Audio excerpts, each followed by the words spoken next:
antes da gente começar, né, aquela coisa, claro, não dá para você fazer um GT de tudo, né, mas a gente gostaria de fazer um GT de tudo, né, mas tem muita coisa que tem que ser investigada, né, muita coisa, por isso que a gente aqui lendo esse Aristóteles, né, basiquinho aqui, discutindo, já tem muita coisa para a gente investigar. Então, eu nunca acho que o pouco é pouco, acho que tem muito no pouco, né, e é isso que a gente intenta aqui, né, fazer, entender essa coisa que é o estado da nossa consciência sobre as coisas que nos cercam, né? Enfim, nós tínhamos começado a ler o 3, mas nós não começamos de fato, né? Rafa, você a gente não começou, vamos começar hoje. Então começaremos hoje, porque a gente ficou em outras discussões, eu creio, né? Isso. Tá. Então, vamos lá. Posso? Tá, melhorou o áudio, tá melhor? Comentei um pouquinho e melhorou. Perfeito. Então, sigamos os peripatéticos. Peripatéticos, isso. Essa é sempre, né? De que não há outra percepção sensível além das 5, refiro-me à visão, à audição, olfação, gustação e tato. Podemos o convencer a partir do seguinte: se efetivamente temos percepção sensível de tudo aquilo cujo sentido é o tato, pois todas as afecções do tangível como tangível não são perceptíveis pelo tato, e de fato nos falta alguma percepção sensível, é necessário que nos falte também algum órgão sensorial. E, por um lado, tudo o que percebemos tocando é percebido pelo tato, no qual dispomos, por outro lado, tudo o que percebemos através de um intermediário, e não tocando é percebido por meio dos corpos simples, quer dizer, pelo ar e pela água, por exemplo. E as coisas são de tal maneira que se através de um único intermediário a perceber-se dois sensíveis, diferentes um do outro em gênero. É necessário, então, que aquele que possui tal órgão seja capaz de perceber ambos, por exemplo, o órgão sensorial, que é composto de ar, e o ar, que é intermediário da cor e do som. Ao passo que, se há intermediários em maior número do que o sensível, por exemplo, para a cor, tanto o ar como a água, pois ambos são transparentes. Também aquele que possui apenas um dos dois terá a percepção sensível, que se dá através de ambos. E dentre os corpos simples, somente entre dois compõem os órgãos sensoriais, a saber, o ar e a água. Pois a pupila é de água, o ouvido é de ar, e o olfato de algum desses. Olha, já nem concluiu. Mas o fogo ou é comum ou a nenhum, ou é comum a todos, pois nada é capaz de perceber sem calor. E a terra, por fim, ou não, entra em órgão algum ou mistura-se propriamente ao tato. Por isso, não há qualquer órgão sensorial além deste de água e ar. E são esses, efetivamente, que alguns animais possuem. Nessas condições, estarão em posse de todos os sentidos aqueles animais que não são imperfeitos nem mutilados, pois revela-se que também a topeira tem olhos sobre a pele, de modo a não ser que haja um outro corpo simples ou uma afecção que não seja de um dos existentes aqui. Isso. Não é possível que nos falte algum sentido. Isso. Não é possível que não falte algum sentido. Então, isso é muito interessante, porque ele está atribuindo, né, para a faculdade de percepção o calor, quer dizer, uma faculdade de atividade, né? É muito interessante que, se nós vamos ler outras obras do Aristóteles, por exemplo, o Parva Naturalia, que fala das percepções da sensibilidade dos sentidos humanos também, e faz muita menção ao de ânima, né? Ele vai dizer que, por exemplo, o calor é uma faculdade que vai se perdendo com a velhice, né? Nós vamos esfriando, mas nós também vamos nos desumedecendo, nós também vamos perdendo a umidade, né? Nós vamos ficando com menos água e por isso vamos envelhecendo. É interessante isso, né? Lógico, é o princípio vital, é a energia vital, mas ele, na tentativa dele de explicar isso, ele vai dizendo que há uma perda de elementos da natureza, né? Nós sabemos que esses elementos são básicos para o entendimento que os antigos tinham num registro de fogo, ar, água e terra, né? Que são esses 4 grandes registros que criam as coisas, né? As coisas do mundo natural, né? E a partir disso você vai tendo desenvolvimentos, né? Então essa percepção que ele está nos colocando aqui, né? Nada é capaz de perceber sem calor. Acho fascinante essa frase aqui, né? E ele vai entrar muito nesse livro aqui, nesse último livro, realmente na ideia do entendimento da percepção, né? Claro, ele não está levando em conta aqui a intuição, tá? Isso aí é uma coisa que o Aristóteles, de fato, não entra. A intuição, que é perceber alguma coisa que não se dá na ação dos corpos, né, aparentes, né? Mas ele está levando em conta aqui o que é a nossa percepção, a nossa alma, ela, de fato, é capaz de sentir-se tocado e de tocar, né? Questões, dúvidas? Boa noite. Boa noite, Valdeci. Boa noite. Por gentileza, página 200 e... Página 103. 103. Isto. 103. Agora é 104, agora, na verdade. Uhum. Né? 104. Agora é 104. Nós vamos para a paginação ali aquele alemão, que eu sempre esqueço o nome, que não é Alzheimer, o nome dele é a paginação do... sempre esqueço o nome do cara que fez a paginação do Aristóteles. Enfim, que é 425A14, né? Isso. Começa tão pouco é possível existir, né? E começa... Vamos lá. Posso ir? Pode. Tampouco é possível existir um órgão sensorial próprio aos sensíveis comuns, dos quais teríamos percepção sensível acidentalmente por cada sentido, como, por exemplo, movimento, repouso, formato, magnitude, número e unidade. Pois tudo isso percebemos por meio do movimento. Por exemplo, a magnitude por meio do movimento. E assim também o formato, pois o formato é uma magnitude. O que repousa, por não ser mover o número ou negação do contínuo, e por meio dos sensíveis próprios, pois cada sentido percebe um único. Assim, é claro que é impossível haver um sentido próprio para qualquer um deles, como, por exemplo, para o movimento. Pois seria tal como quando percebemos pela visão o doce, e nesse caso temos percepção sensível de ambos, enquanto simultaneamente tomamos conhecimento de que coincidem, do contrário, de nenhuma outra maneira teríamos percebido, a não ser acidentalmente, isto é, assim como percebemos o filho de Cleon, não porque é o filho de Cleon, mas porque é branco, embora seja um acidente para o branco ser filho do Cleon. E dos sensíveis comuns temos uma percepção comum, e não por acidente, embora não haja sentido próprio, pois de nenhuma maneira o seríamos percebido, a não ser do modo que foi mencionado, e nós vemos o filho de Cleon.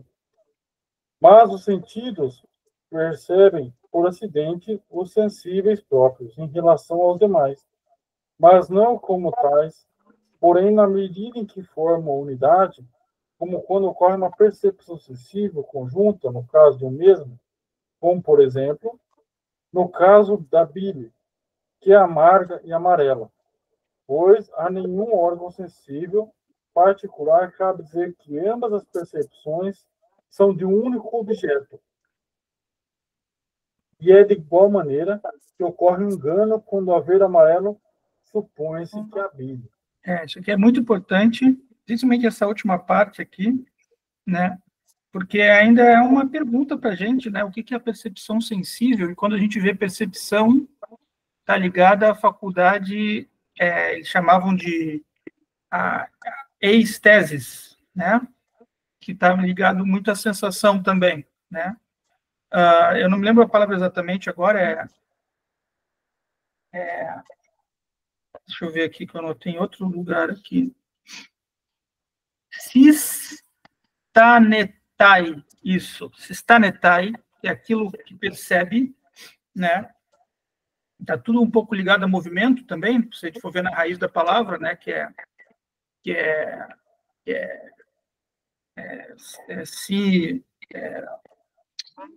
sinestai, né? Que é de movimento, né? Então, essa ideia de que a percepção é uma coisa que ela flui, que ela se movimenta, né? Ela também está ligada dentro da palavra, isso é muito interessante, né? Rafael, fale. E é interessante também que o movimento é a alma da coisa, né? O movimento é uma da coisa.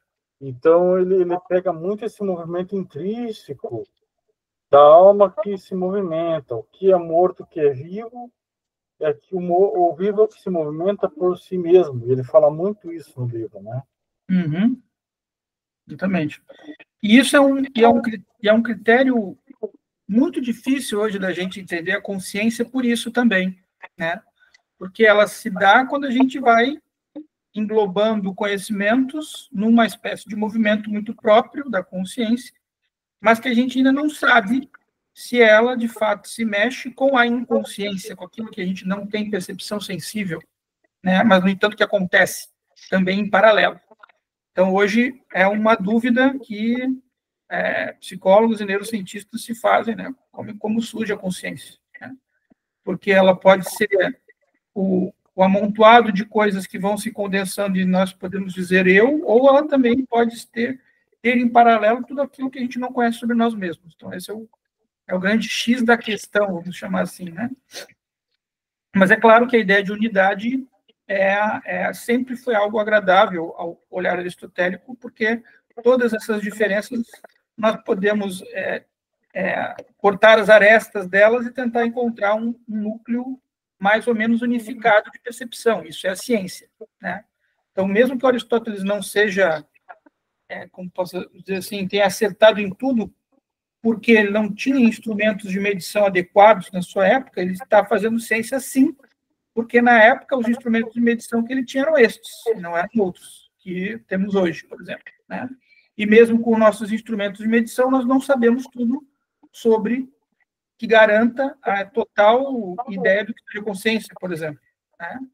Então, por quê? Porque nós já estamos vendo que a fenomenologia vê isso muito, né? Por exemplo, que você precisa indagar mais profundamente para você poder chegar a uma ideia mais razoável, né? Você precisa ter uma indagação mais profunda sobre aquele problema.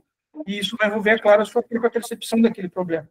A forma na qual você cognoscentemente cria aquilo ali, você vê aquele objeto e você o nomeia, você o localiza no espaço, no tempo, né?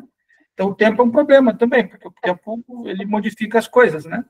Então, o Aristóteles ele também está na ideia de que o tempo também vai causar modificações nas coisas, ele entende isso, né? Não tanto aqui nesse trabalho, mas nos outros trabalhos dele, ele vai falando mais disso, né? Da ideia da temporalidade, né? Que também vai dissolvendo as coisas, né? Mas como a gente está tentando entender num certo... Daniela, bem-vinda. Kaires, em grego, né? Estevam, Fala, Valdeci. essa percepção que o senhor acabou de falar, se eu não me engano, David Hume, acho que é David Hume, falava sobre a tábula rasa, que Isso. é o que nós percebemos. Ela é branca, né? Como ele resumia, como fosse branca, e a nossa percepção, né, que nós adquirimos, que completava essa tábua rasa. Será que isso aí tem tudo a ver com a própria consciência? Que ele falou tábua rasa, mas ele não falou consciência. Será que isso é a própria consciência nos dias de hoje? Uma boa pergunta, porque a tábula rasa do Hume desprezava até a própria arquitetura de você entender uma tábula rasa como parte do problema, né? Então, você também, para entender a consciência, você precisa também entender o problema de criar uma tábula rasa, de criar uma ideia, uma teoria de que nós não temos nada e nós vamos sendo preenchidos. O problema todo é que, se nós somos preenchidos, nós deveríamos ser os mesmos, né? E nós não somos os mesmos, né? Mas, mesmo sendo preenchidos de formas parecidas, nós somos muito diferentes, porque existem idiosincrasias, né, que são individuais de cada um, por exemplo, experiências ou de histórias que nós temos, né, constituições diferentes, que mesmo assim nos tornam diferentes, né, ainda que nós tenhamos experiências parecidas. Haja vista gêmeos, né, gêmeos até têm a mesma genética praticamente igual, né, vamos dizer assim, né, mas formam e criam suas experiências de maneiras muito diferentes também, né, ainda que possam ter mesma voz, mesmo código genético, mesmo impressões digitais, mesmo tamanho, até muitos se vestem igual até, né? Mas ainda assim tem diferenças, idiosincrasias, né? Tamir. Eu estava lembrando aqui da questão das ideias inatas, né, daí da tábula rasa, sobre a mente não ter nenhuma ideia inata nela. Eu estava lembrando de Platão e de Descartes, que os dois, por exemplo, Platão acreditava na reminiscência da alma, que a alma só precisava descobrir aquilo através dos sentidos e do conhecimento. A noesis platônica, eu lembro ao mesmo tempo de Descartes, que ele fala, por exemplo, das ideias de que Deus já é uma ideia inata no ser humano. Aí que essa ideia da tábula rasa acaba se contradizendo um pouco, porque se o ser humano ele é uma tábula rasa sem nenhuma ideia, como que já tem essa noção do que é uma ideia para ir se formando ao longo do tempo? Exatamente. É isso que é o problema da tábula rasa. Quer dizer, a ideia de tábula rasa não leva em conta que está criando uma ideia de tábula rasa, né? E que essa ideia pode sofrer uma deformação no tempo. Exatamente. Que é uma coisa que Aristóteles levava em consideração. Né? Você vai ter uma mudança da sua ideia ou de elementos da sua personalidade vão se modificar por causa do tempo. Vai mudar no tempo. Quer dizer, esse desenvolvimento humano inato, não só do humano, mas das coisas mesmas, a perda de líquido, por exemplo, durante a... É que ele não fala disso no Daniel, mas ele fala disso em outros tratados, né? A perda de líquido no tempo vai envelhecendo a nossa pele vai ficando mais enrugadinha. Por quê? Porque a gente vai envelhecendo. Coisa óbvia, né? Mas não é tão óbvio assim. Porque isso também muda a apropriação da experiência que a gente tem sobre nós mesmos. Eu posso gostar mais de sair com os amigos e beber cerveja enquanto eu sou jovem, enquanto eu sou velho, eu prefiro ficar em casa vendo TV. Pode mudar muito a minha experiência do que é agradável para mim, né? E geralmente muda, né? Porque as pessoas ficam mais velhas, elas costumam não sair na baladinha para beber cerveja, né? Mas, então, esse entendimento, ele é muito importante para o que o Aristóteles entendia também. Quer dizer, é tabula rasa? Bom, não é tanto assim, porque você não vai ter todas essas experiências todas ensacadas, né? Todas elas compactadas, e você tem, então, um ser humano, não. Você vai ter outros elementos, a própria trajetória de vida da pessoa, né? Eu sou velho desde novo, muito bom, Rafa. Né? Então, essa ideia é muito boa, isso aí dá um bom trabalho. Eu trabalhei com o David Hume na faculdade, fiz um trabalhinho com ele falando sobre a questão dos limites da experiência do David Hume, né? Eu acho que é uma coisa bem legal de se pensar, né? Porque hoje David Hume até parece meio ingênuo, assim, na forma com que ele propõe, porque ele desconsidera a concomitante intelectualização que nós fazemos das experiências, né? Então, no momento que eu tenho a experiência, eu já estou imediatamente pensando ela e num processo meio de centrífuga, né? Eu estou misturando ela com a minha própria racionalidade também, aquela experiência, né? Então, não é uma experiência tão pura assim, se a gente for para pensar, né? Ela tem um processo interno de elaboração dentro de mim, né? E isso é com todas as experiências, né? Eu poderia até pensar que que a minha, isso é o que depois o Hegel vai dizer, não, a razão, ela por si só é uma experiência. Né? Por quê? Porque quando eu estou pensando, eu estou criando coisas com a minha cabeça que logo estão... É lógico que para o Hegel faz muito sentido, porque ele é muito cartesiano, né? Onde a razão, como o Tamir trouxe aqui, né? Você vai impreterivelmente encontrar a razão no fim do túnel do problema do idealismo alemão do Kant, né?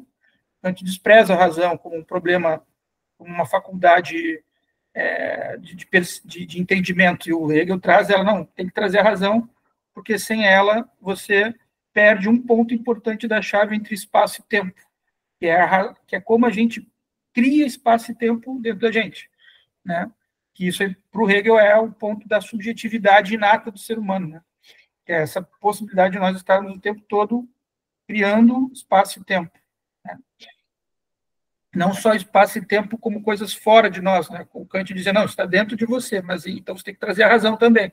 É o que o idealismo alemão prega do Hegel, né? O Ronald levantou a mão. Só a questão complementando, eu ia falar do espaço do tempo, mas aí você já falou. Mas fala, se quiser falar. Se você pensar que existe, vamos dizer assim, eu vou usar essa palavra, mas não é a rigor, né? Existem atributos do espaço do tempo. Atributos. Por exemplo, todo espaço tem uma direção. Se a consciência seguir o espaço, por exemplo, então a consciência tem uma direção também. Por exemplo, se eu olho para frente, minha consciência só consegue captar o que está no meu campo de visão, digamos. Isso, né? Isso. Então, se você pega, por exemplo, os cavalos, né? Os cavalos, eu acho que vocês já viram, eles têm o olhar até o canto aqui, né? Que a gente chama. É bem lateral a visão deles, né? Aqui no lado, isso. Aqui ao lado, pelos lados. Então, eu acho que a consciência não é um atributo só dos seres humanos, digamos. Eu sei que é meio polêmico isso, mas eu acho que tem um certo tipo de consciência que ainda é muito animalizada, lógico, ou mesmo vegetais, né? Existe uma certa percepção. Não sei se dá para chamar de consciência, não tenho certeza se dá para chamar de consciência, porque a consciência implica uma reflexão, né? Você refletir sobre si mesmo. Uma planta não reflete sobre si mesmo. Já um cavalo, eu acho que ele entende que ele é alguma coisa que é quadrúpede, alguma coisa assim, né? Eles fizeram vários experimentos para tentar entender se eles tinham uma ideia, os animais tinham ideias de eu, né? E viram que os macacos têm, né? Os chimpanzés têm uma ideia de eu. Os outros animais, eles não conseguiram averiguar experimentalmente se existe uma ideia de eu, mas os macacos, os chimpanzés, eles conseguiram averiguar que sim, tem uma ideia de eu ali, tem uma ideia de... Inclusive, recentemente, se vocês forem ver na internet, vocês vão encontrar um orangotango que pegou uma plantinha que curava e passou numa ferida que ele tinha no rosto, né? Então, isso aí é extraordinário, né? Quer dizer, o macaquinho sabe que tem uma plantinha que cura ele pega a plantinha e cura ele. Fascinante, né?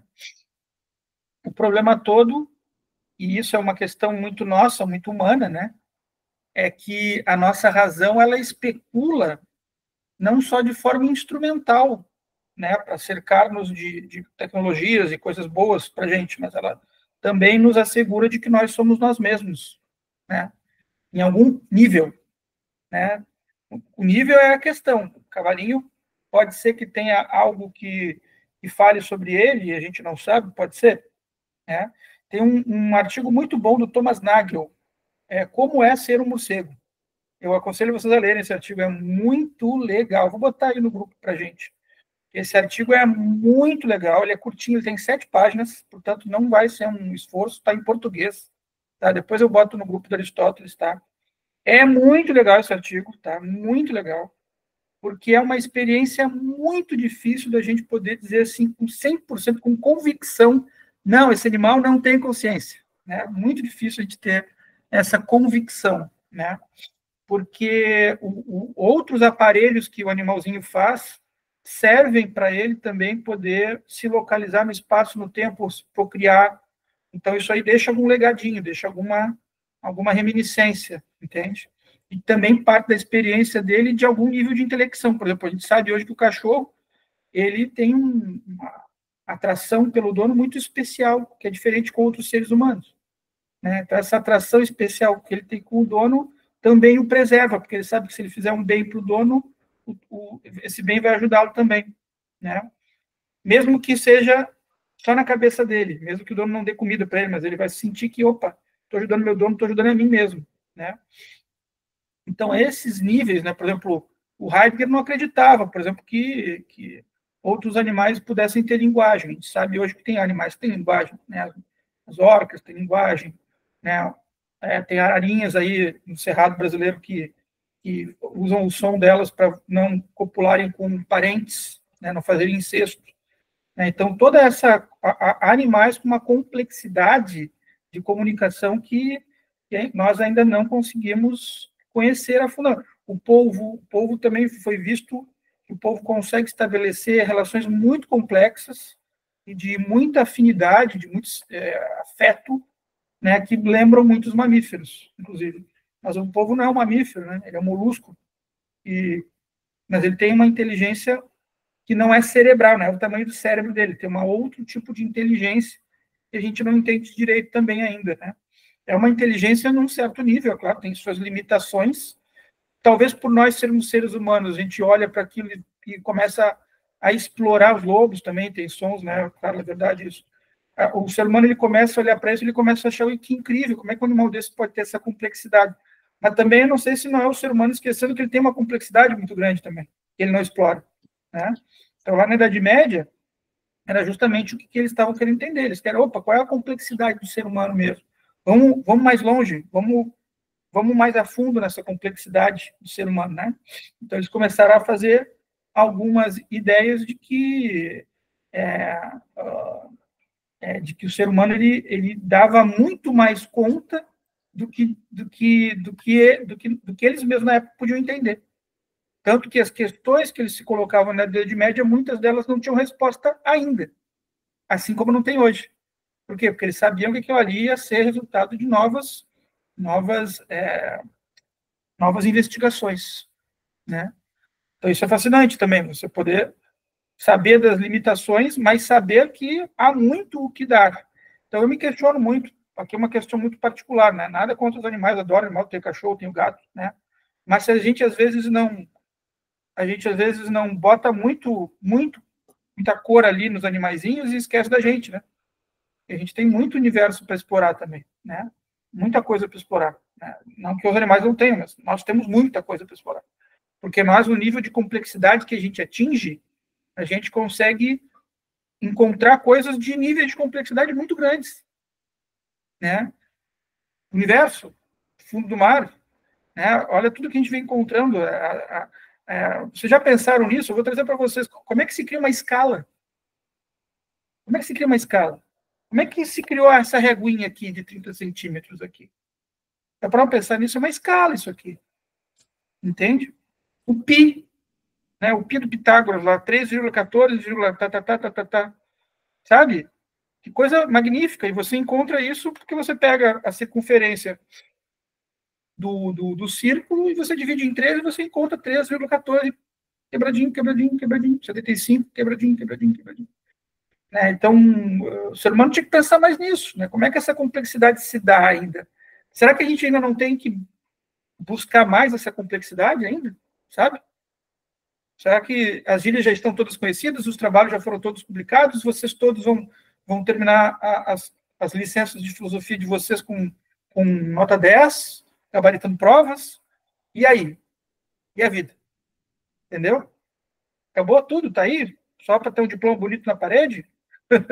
Você entendeu? Tem um quê de aventura em ser filósofo, em filosofar, que não tinha que acabar só porque as pessoas estão dizendo isso, porque tem uma ilustre opinião, porque tem diploma, sabe? Tinha que ser investigação, própria de cada um de nós, em primeiro lugar, né? Fala, Ronald. Só que eu lembrei que tem os orientais, eu não sei se são os hindus, agora eu não vou lembrar, que eles acreditam que os poros da pele têm uma espécie de olhos, que tem uma visão, que eles chamam de nadis. Não sabia disso. Não sabia. Não sabia. Não sabia. Isso que você está trazendo é muito interessante, ó, porque a gente vai olhar para Aristóteles e pensar, mas isso é o questionamento de um povo, que foi o povo grego, que chegou na maior das especulações até então, que era o logos, né, que era a partícula indivisível da razão, partícula que podia dissolver tudo na razão e classificar tudo racionalmente, né? Então a gente vai dizer que a arrogância, por um lado, né, dos gregos, por outro, também a investigação da potência humana num nível que nunca foi explorado anteriormente, ou não tinha até então sido explorado com aquela devida minúcia, né? Lógico que nós vamos encontrar elementos racionais fabulosos nos hindus, por exemplo, né? Na forma com que os hindus vão denominar ou vão entender esses poros que têm olhos, por exemplo, né? O que são esses poros que têm olhos? A ideia de olho, por exemplo, a ideia de fonte também, né? Para os gregos, a ideia de olhar é uma ideia de compreensão das coisas, né? Está ligada a essa ideia de teorem, né? É um olhar que nós podemos ter sobre as coisas para entendê-las melhor, né? Alguns vão dizer para conquistar, existem interpretações assim, né? De que é para conquistar, não. Para você entender, você tem direito de entender. Nós todos temos o direito de entender as coisas. Precisamos organizá-las, ter quem nos ajude a organizar, vem pela educação, né? Mas a ideia de teorem, que vem a palavra teoria, vem justamente de olhar distante para as coisas e poder nomeá-las, poder dar um lugar que elas merecem no mundo, pela nomeação, pela linguagem. Então, esse é um outro capítulo, né, que o Aristóteles não entrou muito a fundo, né, que é a linguagem, né, que é essa possibilidade das coisas terem um local particular no mundo, que é o nome que elas têm, né? Se nós formos para pensar, todos esses nomes que existem vieram de verbos, de ações, que elas foram, com o tempo, se particularizando e entrando numa questão de tempo, que foram tornando-se depois substantivos, né? Então, nomes próprios de coisas próprias. Deixam de ser verbos, deixam de ser ações para serem estados das coisas. Vocês entendem? Então, a linguagem não é um entrave para isso. Os gregos não viam a linguagem como um entrave. Eles viam a linguagem como uma possibilidade. Entende? Então, quando a gente pensa em línguas antigas, a gente tem que pensar um pouco assim também, né? As linguagens não são entraves, elas são possibilidades, elas são locais que nós somos convidados a entrar e tentar entender, né? Junto com a nossa própria intelecção, né? Porque esse processo tem que ser íntimo, tem que ser uma intimidade. Nós temos que ser íntimos de como nós pensamos, o nosso processo de entender nomes, né? Entender aquele nome e a função que aquele nome exerce, que aquele nome diz, né? Inclusive se aquela coisa nomeada também não diz daquela própria pessoa, e eu não sei, né? Bom, aí já é uma exploração mais subjetiva, né? Mas eu quando eu vou ver a palavra cavalo, que a gente fala em português, né? Em grego é hippos, né? Tá ligado a muitas coisas, hippos, né? Tá ligado ao animal cavalo, mas você tem uma outra palavra, hipostasia, também, que está no mesmo radical, né? Hipostasia, né? Que é a cessação de movimento, né? O que isso tem também a ver com o cavalo, né? De repente, o cavalo entra na cessação do movimento. O cavalo é puro movimento, é pura força, né? Eu estou pensando nisso porque eu estou tentando fazer uma relação que a gente geralmente não faz essa relação porque a gente não para pensar nas palavras, né? E os gregos olhavam para as palavras das coisas, eles tinham muito cuidado com as palavras das coisas, né? Um cuidado que às vezes nós não temos, né? Então isso também é importante, sabe, para a nossa própria educação pessoal, né? Como eu digo, não é apenas ler enciclopédias, ler tratados, ler filósofos, né? É fazer filosofia com a nossa própria vida, fazer nos filósofos, fazermos dedicados a algo que, quando nós percebemos, passa a incrementar, a enriquecer a nossa vida, o nosso manancial de experiências, né? E como eu disse, você não tem um processo de experiência isolado. O Aristóteles está pensando a experiência aqui o tempo todo, está o tempo todo vendo, analisando e pensando. É como se fosse uma maquininha mesmo, né? Você sente, mas você intelige.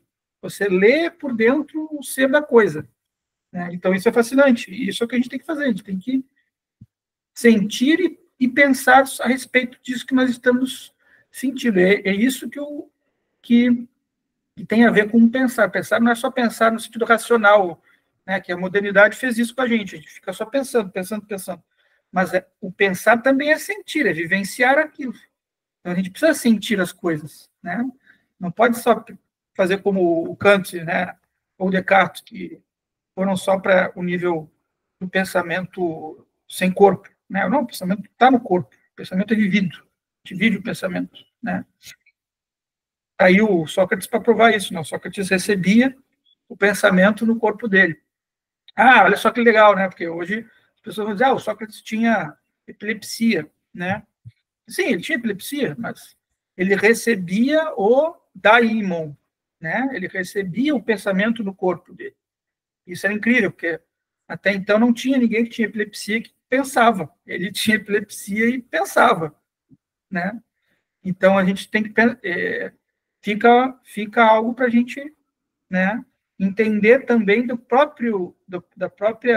Claro, e interessantemente o problema do Sócrates era muito mais um problema interior, né? Também, né? Era o problema dos costumes, dos valores gregos, né? Diferentemente dos filósofos da natureza, que o Aristóteles traz de volta, né? Ele traz de volta os filósofos da natureza aqui, né?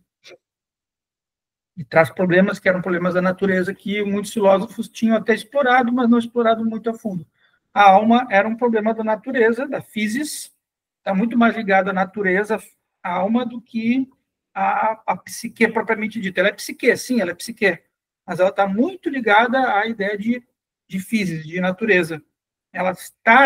O nosso corpo tem um movimento próprio.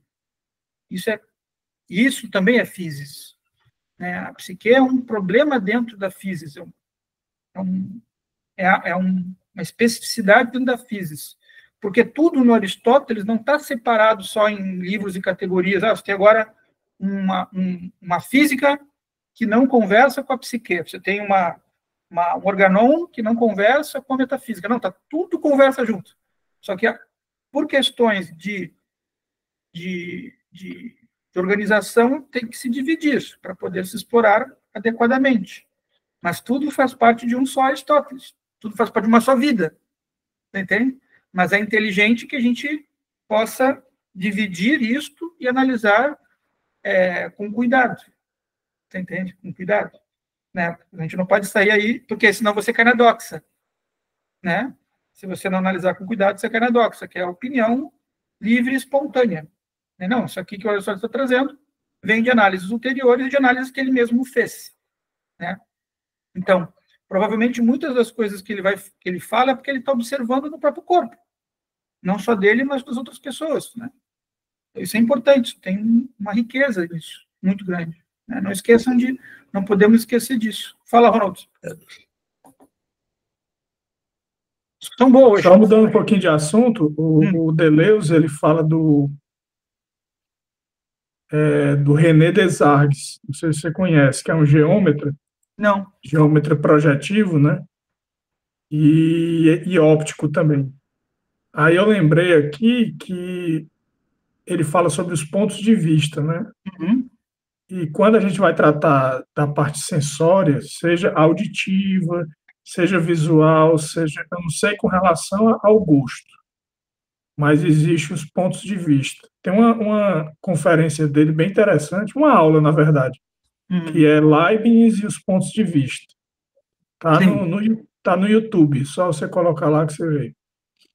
E ele cita o Triângulo de Pascal e cita o René Desargues, né? Agora, o René Desargues, eu tentei olhar assim, mas eu achei muito complicado, um negócio muito difícil.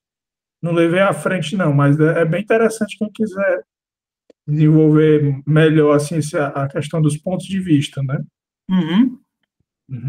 René Desargues. Olha que interessante, né? O Deleuze adorava pegar personagens que viviam no mesmo momento histórico, mas tinham nomes parecidos, né? É interessantíssimo isso que ele fez. Ele pegou o Samuel Beckett e comparou com o Berkeley, né? Que eram também... não, o Berkeley... ele pegou o Beckett e o Berkeley. Eles eram momentos distintos, mas ele pegou ambos porque ambos eram irlandeses, né? Então ele fazia relações com os nomes das pessoas também. Eles era muito, mas encontrava uma lógica ali que unia os dois, né? O Deleuze era muito exótico, né? Muito exótico, uma filosofia muito exótica. Mas tinham coisas interessantes, é claro, né? Lógico, não dá para dizer que o exotismo é só para antropólogos. Mas é muito, muito interessante.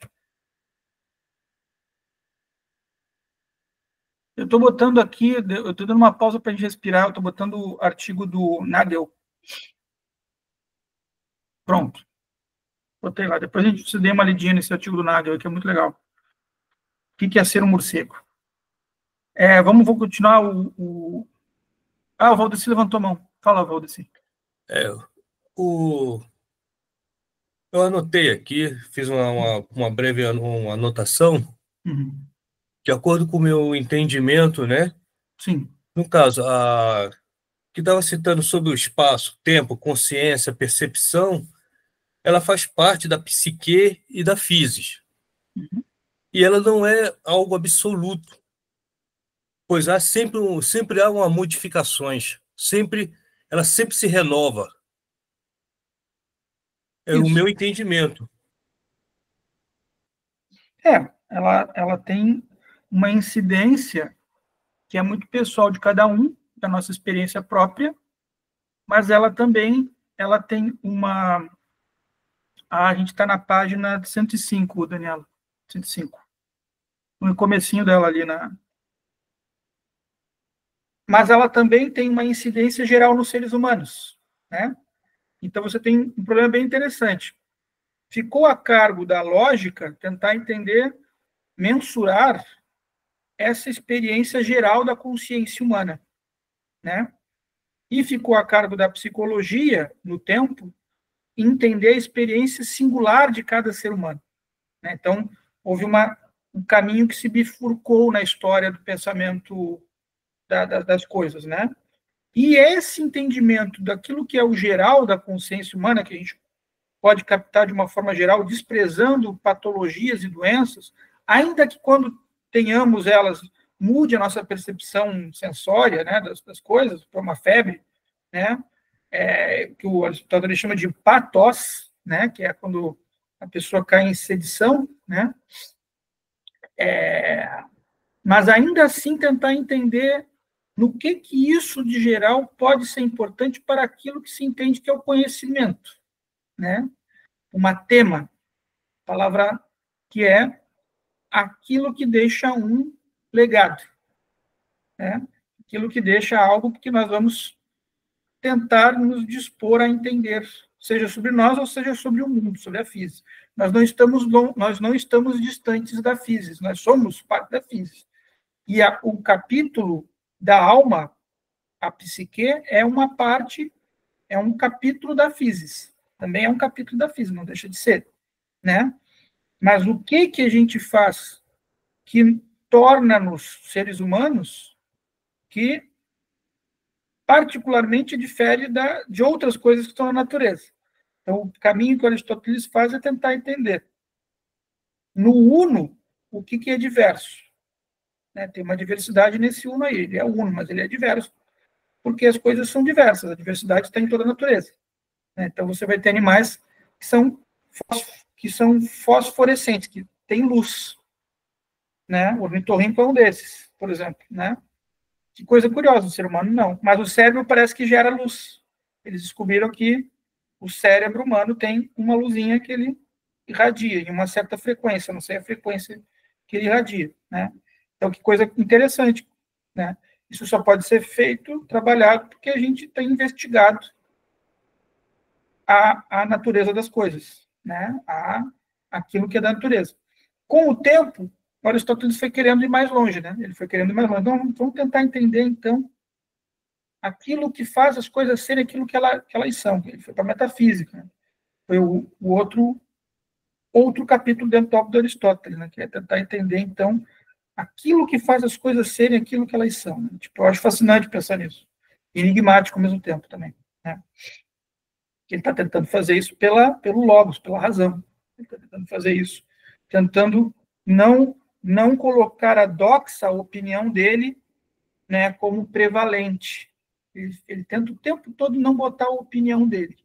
Né? Então, isso é interessante, porque outros pensadores que vão falar sobre a filosofia, falar sobre a sabedoria, vão botar a opinião deles em aforismos, em pequenas frases, né? Ou que vem dessa experiência muito particular que eles tiveram com a realidade, e eles escreviam pequenos aforismos, né? O Aristóteles não. Ele não está tão interessado nessa forma de escrita. Ele quer descrever a realidade bem para poder entendê-la mais profundamente. Então, são dois caminhos diferentes, né? O caminho do místico, que vai lá para a montanha e fica rezando lá e tem uma epifania, né? Zaratustra do Nietzsche, né? O caminho que o Nietzsche pega esse personagem que é o Zaratustra, né? Estava lá na montanha, depois de muito tempo, né? Ele trouxe tá aqui a experiência, né? O homem é uma ponte entre o animal e o super-homem, né? Tem que atravessá-la para chegar no super-homem, né? Então, o Nietzsche traz epifanias, né? Ele traz uma coisa que vem dessa antiga ancestralidade que para o Nietzsche o Ocidente tinha perdido, né? Então, o fantasma que o Nietzsche está trazendo, vocês veem que eu estou falando um pouquinho de toda a filosofia, né? Porque é bom também para a cultura geral da gente, né? Esse fantasma aí que se perdeu, o Nietzsche vai dizer, eu sou o cara que vai trazer o martelo, vou filosofar com o martelo. Ele faz uma ironia. A gente gostava de ironia, né? Vou filosofar com o martelo. O que é filosofar com o martelo? Né? Eu não vou usar a razão mais, eu vou usar só a parte mais sensitiva do ser humano. Eu vou usar toda aquela parte emotiva, irracional, dionisíaca. Né? Eu vou trazer o teatro antes do teatro, né? Que era o rito dionisíaco, lá dos gregos, né? E o teatro ele é uma derivação disso. Ele é uma forma apolínea desse elemento dionisíaco, né? Então, tem uma coisa aí que a gente estava tentando traz de um jeito meio complicado, porque ele era um cara muito isolado, um cara muito mambembe, ele teve problema físico, teve que ser aposentado muito cedo na universidade, então era um cara meio complicado, né? Mas ele tentou, foi do jeito dele, né? Tentou falar das coisas que ele sentia, né? Ele é muito mais um poeta. Se você vai ler o Zaratustra, é muito mais um poema lindo, maravilhoso, né? Então, essa é uma outra perspectiva de falar de filosofia, né? O Aristóteles está tentando fazer uma conexão que também vai ter um pouco de sabedoria na próxima obra que nós vamos ler, que é a Poética. E aí dá para a gente falar de sabedoria nesse sentido mais místico, mais profundo, né? Dessa coisa que, depois da experiência, a pessoa pode dizer que não veio só da análise da realidade. Mas, sim, de fato, ambos, tanto um filósofo mais analítico como Aristóteles, quanto um cara que vai lá para a montanha, fica meditando e volta, depois de muito tempo, para dizer alguma coisa que ele viu, né? Ambos estão falando da realidade, né? Então, existem muitas formas diferentes, é isso que eu quero trazer para vocês, uma riqueza de trazer isso de formas diferentes, né? Então, você vai lá para o taoísmo, né? Tem um jeito de trazer. Você vai lá para a Índia, tem um jeito de trazer que é do indiano. Você vai para a cultura judaica, tem um jeito judaico, tem um jeito islâmico, tem um jeito para cada coisa, entende? E é bonito tentar entender isso, porque tudo isso representa o legado da humanidade. Né? Então, a gente, claro, na vida não dá para estudar tudo, mas a gente deve ir aos pouquinhos, né? E com curiosidade, como é que é na Rússia, né? Bom, tem um Dostoiévski lá, e fala bem do jeito de ser russo, né? Às vezes são coisas de países, podem até ser do mesmo ethos, né? Mas o jeito de fazer é diferente, né? É o jeito russo, o jeito alemão, o jeito francês, né? Então é legal conhecer um pouquinho como é que isso vai chegando nas pessoas. Mas isso é muito lento, isso é muito gradual. Tem que ser aos pouquinhos, né? Tem que ser em doses homeopáticas. Tratamento homeopático, né? A gente não está aqui na UTI, então a gente não precisa só ler Aristóteles, né? Esse aqui é um momento de dosar Aristóteles, mas também doses homeopáticas. Tem outros GTs no Genefil com outros autores também que merecem ser lidos, né? O Rafael mesmo aqui é do GT de psicanálise, que é legal pra caramba, né? Então é sempre bom a gente ter companhias boas companhias, e os filósofos são bons companheiros, geralmente. Creio que é isso. Vamos continuar um pouquinho? Vamos lá. Bora terminar o capítulo. Vamos lá, vamos ver se a gente consegue. A gente pode terminar o capítulo. Dá tempo. 2 ainda. Alguém poderia pressionar em vista de que possuímos vários sentidos e não um único. Acaso seria a fim de que não nos passe despercebidos os sensíveis comuns e concomitantes, como, por exemplo, o movimento, a magnitude e o número? Pois se houver somente a visão, e sendo essa do branco, menos facilmente perceberíamos o sensível comum e pareceria que todos são o mesmo. Por serem concomitantes, um e outro, a cor e a magnitude. Mas já que os sensíveis comuns subsistem, também em um outro perceptível, fica claro que cada um desses é diverso. Ó, que interessante. Ó. Eu adoro esse... Olha, eu amo muito esse paragrafinho aqui. Eu acho esse paragrafinho aqui ouro. Ouro. Né? Nós perceberíamos o sensível comum, né? Mas, já que os sensíveis comuns subsistem, também um outro perceptível, fica claro que cada um desses é diverso. Né? É fascinante. Né? A diversidade das coisas, mesmo no nosso sentido comum. E isso é algo a dedicar-nos a pensar. Né?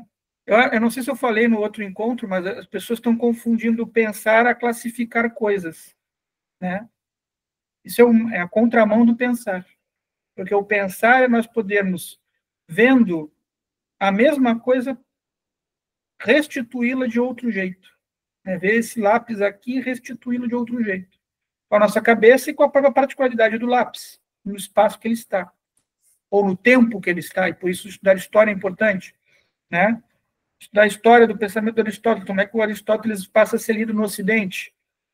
Por exemplo, é importante também para o próprio Aristóteles, para entender como ele foi lido no Ocidente. Porque os caras ficavam copiando, os monges lá ficavam copiando, mas ninguém traduziu. Puxa, estava tudo nas bibliotecas e ninguém traduzia. Estava lá, mas ninguém traduzia. Né? Por que não traduzia? Porque não dava tempo. Ou você copiava ou você traduzia, não dava tempo. Era um trabalho muito lento, muito manual, muito lentinho. Né? E quando eles estavam fazendo isso lá no Oriente, lá no Irã, na Pérsia, na época, né? Hoje é Irã, mas na época era Pérsia, eles já estavam lendo e fazendo referências. Por quê? Porque caíram na mão deles obras que, na época, já estavam traduzindo. Eles não tinham a preocupação de passar a limpo aquilo lá com um papel novo, porque acontece, o papel ele vai se degradando com o tempo. Né?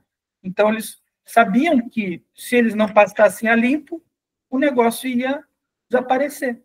Eles preferiram copiar. E lá no Oriente, não. Nós já vamos fazer apontamentos, anotações, nós já vamos traduzir, nós já vamos... Então, isso foi um pouquinho chegando no Ocidente. Aí eles viram, nós temos os livros aqui do Aristóteles, então vamos traduzir agora. Então chegou um momento que eles começaram, e foi ali por volta do século XIII que eles começam a traduzir. Fala, Valdeci. Essas traduções nós temos como exemplo São Tomás de Aquino. Isso. Na verdade, o São Tomás de Aquino não traduz. Ele pede traduções ao Papa. Ele pede as traduções das obras do Aristóteles para o Papa, que indica um inglês chamado William de Murbeck, que traduz várias dessas obras para o latim. Entendeu? E aí ele pôde ler em latim essas obras, porque era um problema que eles tinham. Eles tinham as obras, não tinham tradução. Então, como o São Tomás de Aquino tinha uma força muito grande, porque ele é um grande intérprete, né? Então ele começa a pedir traduções. Traduza, né? Então isso foi muito importante para a divulgação da obra do Aristóteles no Ocidente. Mas você já tinha outros intérpretes do Aristóteles. Você já tinha o Averroes, você já tinha o Maimônides, você já tinha o Ibicina, que é o Avicena. Você tinha outros intérpretes que já estavam falando muito do Aristóteles, ali na cidade de Córdoba. Né? Já estavam discutindo muita coisa. Mas quando chegou um pouquinho depois no Ocidente. Chegou um pouquinho depois. O São Tomás de Aquino é o cara que vai fazer comentário sobre esse livro aqui, inclusive, né? Sobre o Psique. Ele faz comentário sobre esse livro aqui. Ele tem muitos comentários sobre Aristóteles, tem comentários sobre a parte da interpretação do Organon, né? Dos textos de lógica do Aristóteles, tem comentários sobre metafísica, ele tem comentários sobre a física, ele tem muitos comentários sobre a física, né? Então, ele foi um grande comentador da obra do Aristóteles, né? O São Tomás de Aquino, né? E isso era parte do que era o problema da Idade Média. Eles queriam entender como pensar. Para pensar, eles queriam analisar a realidade, né? Só que eles queriam conciliar com a igreja, eles queriam conciliar com a religião, porque eles viam um problema entre a razão e a fé. Eles achavam que tinha um abismo entre uma e outra. Você podia acreditar numa coisa que não existisse pela razão, né? E então eles achavam isso inconciliável, eles queriam tentar conciliar isso, né? Mas eles sabiam que era inconciliável em vários níveis. Então a conciliação que eles fazem também é no nível que eles entendiam que era possível conciliar, porque eles sabiam que em muitos níveis não era possível conciliar, né? Por isso que esse trabalho, o Aristóteles é bem visto, porque ele é o cara que está dando um pontapé para aquilo que a gente chama de ciência, né? Ele está analisando, ele está discutindo, ele está indo devagarinho, ele está indo bem devagarinho para chegar nisso que a gente chama de ciência, né? Que não é nada mais, nada menos do que a busca da verdade. Ciência é a busca da verdade. A gente precisa buscar a verdade. Quando você tem muita coisa sobre ciência que você não consegue encontrar a resposta, então você tem que questionar se você está fazendo a leitura adequada da realidade. Você pode estar mal acompanhado, você pode estar com autores que você não está pensando, você pode estar com autores falsos. Por isso que você tem uma tradição. A filosofia é feita de uma tradição, né? Você pode escolher a tradição que você quer, mas você precisa pensar essa tradição com muito cuidado, porque pensar errado, né, vai levar a que outros pensem errado também. Então você tem um problema com isso, aí você começa a ferir a realidade, e você começa a botar ideologia, ideias, em detrimento da realidade mesmo. É difícil, e às vezes é dolorosa. Então a ideologia é o caminho que amputa a filosofia, né? Corta a ciência, corta a busca da verdade, né? E isso é perigoso, ainda mais hoje numa era como a nossa, que de repente vem a internet e joga um monte de ideologia para a gente, né? De todos os tipos, né? E aí como é que fica, né? E a nossa visão da realidade, será que eu tenho que deixar de falar uma coisa porque vão me interpretar mal? Então eu não posso falar aquilo que eu estou vendo, né? Mas eu preciso falar aquilo que eu estou vendo, porque aquilo que eu estou vendo sou eu. Eu preciso falar, aquilo ali é o elan, é verdade. Você vai pode não gostar, né? Então a gente fica as pessoas têm esse medo, né? Então também o embate com a verdade também ele tem que nos fazer pensar nesses medos que a gente tem também, né? Do que a gente vai encarar pela frente, né? Porque é um pouco isso, é a caverna do Platão, né? A caverna do Platão. Você vai voltar para falar a realidade, né? Então, vamos te queimar, vamos te matar. Você não é a realidade. Não, mas é a realidade, eu fui lá para fora. Eu vi, não é. A realidade é essa aqui. Você teve que esse embate não mudou do Platão para nós aqui, é o mesmo embate. E é em cada geração tem um embate parecido. Né? Você vai parar de ler, você vai parar de ouvir música clássica para ouvir funk? Como assim? Você tem que ouvir funk. Não, mas eu quero ouvir música clássica. Não pode. Né? Nem te botam de opção para você ouvir música clássica no Spotify. Né? Então, como é que fica? É um problema. É um problema do filósofo com a sociedade, com o mundo. Né? Com a burrice também, que é totalitária.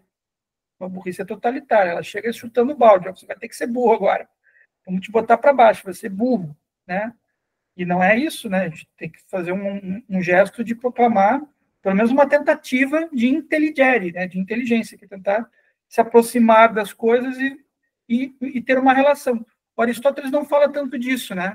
Mas podemos dizer uma linguagem mais antropológica, né?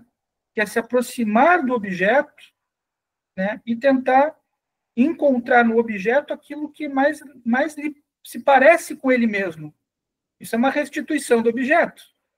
Né? Uma restituição do objeto, e nós podemos fazer isso, nós devemos fazer isso, nos aproximar dos objetos, tentar ter uma relação com eles, se é o objeto que a gente tem afinco, tem vontade de compreender.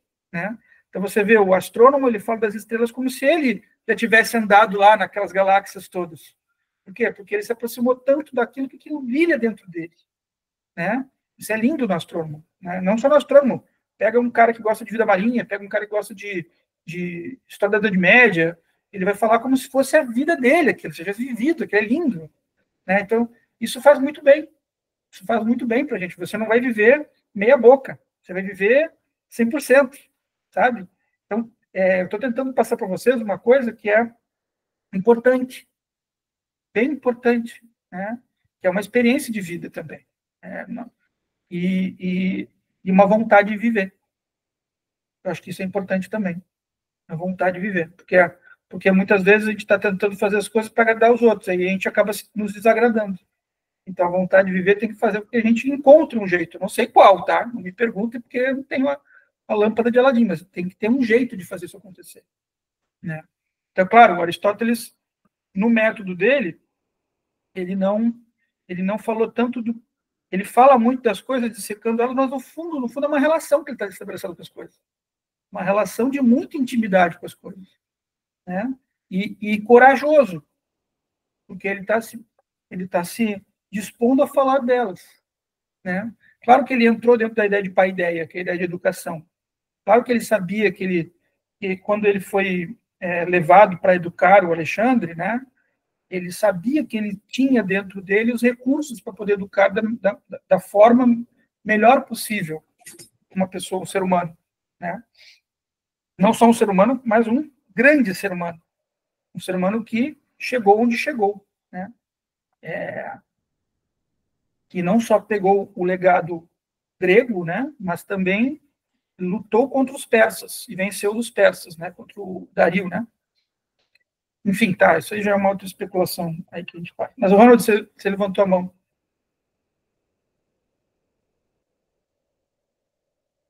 Só que eu coloquei no grupo uma lista de livros aí. Tem uns que estão em inglês, em espanhol, mas aí eu vou dar uma pesquisada depois se tem alguma coisa a respeito dessa parte da pele que eu falei, né? Do da pele. Aí eu vou dar uma pesquisada e depois eu coloco no grupo aí. Isso aí o Deleuze fala muito, né? Da pele, né? Fala muito da pele. Vê se dá para acessar aí, Estevam, o que eu coloquei. Aqui aonde? Você mandou um link no WhatsApp. No WhatsApp. Sim, mas você mandou um link do Drive ali, né? Aí dá para acessar? Estou abrindo ele. Peraí. Tem teste, tem vários livros Guénon. Tem, dá para Tá, eu vou tentar olhar aqui de... É uma lista grande. Pois é. Gregos e a Índia. Gregos é Como Índia, interessante, esse termo é oriental, né? Esse termo, então eu acho que procurando, basta dar um Ctrl F e botar Nades, que se tiver aparece. E isso é um termo legal, ó, porque a gente esquece que a Grécia era mais Oriente do que Ocidente, né? Então, o caminho do Ocidente foi tentar trazer a Grécia de um jeito palatável, de um jeito entendível, que foi a forma latinizada, né?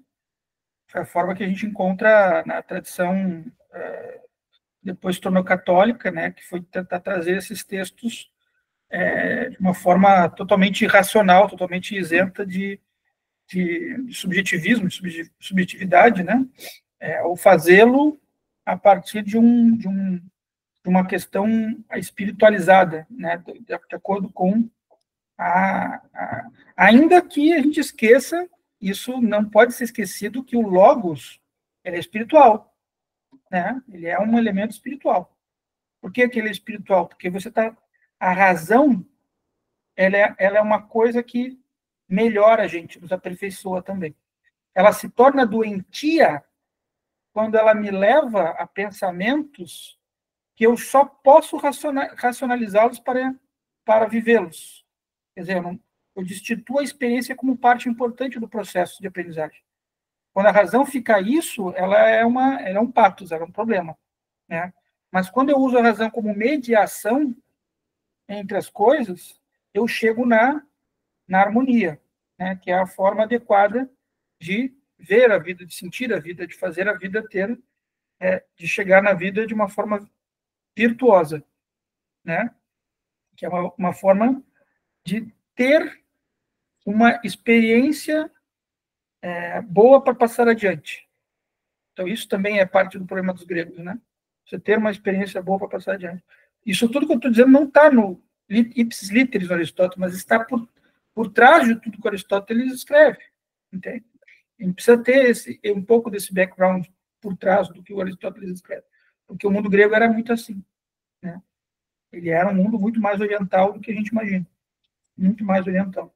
Muito mais corpóreo, muito mais físico do que a gente imagina. Mas a tradição racionalista da filosofia, né, também matou a filosofia.